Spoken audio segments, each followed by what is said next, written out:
नमस्कार news room को स्वागत करुच्ची मु तपन। आज आम चर्चा करबा बड़ चणार बड़ विवाद शंख भवन में कसरत। आपन जानिथिबे जे बिजु जनता दल तार पंचम पर्याय प्रार्थी तालिका घोषणा कर सारी हेले एबे भी अनेक आसन रे विवाद थिबारु प्रार्थी घोषणा होई नाही। ता भितरु सबुठारु जाजपुर जिल्लार चर्चित सीट हेउची बड़चणा। सबुठ चर्चार थाए बड़चणा कारण सेठू अमर शतपथी जे बीजेडी वरिष्ठ नेता निर्वाचन लड़ुंट। गत निर्वाचन में अमर शतपथी कम भोट व्यवधान में विजय हासिल कले।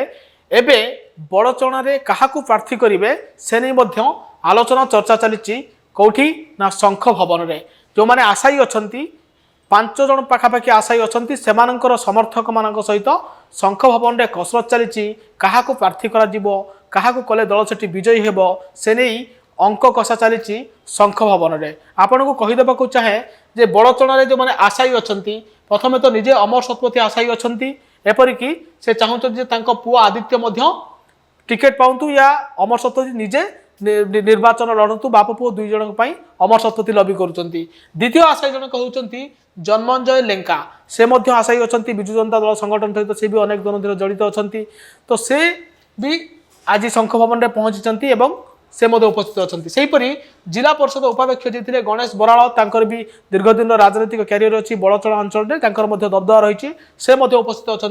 एपरिकी सीताकांता महापात्र जी की पूर्वतन मंत्री थे पुओ राजनारायण महापात्र एबे कांग्रेस छाड़ी बिजु जनता दल निकट में योगदान करिसेंती तो से टिकेट रेस रे अछंती। तो ये समस्त जो भिन्न भिन्न आशायी अछंती सेमानकु नै शंख भवन में कसरत चली। आप देखिपे जन्मंजय लेखा बसी राजनारायण महापात्र बसी शंख भवन में बड़चणा रे काहाको प्रार्थी करा जिवो से नहीं कसरत चली चर्चा होउछि खूब शीघ्र यार घोषणा करिवे बीजेडी सुप्रीमो।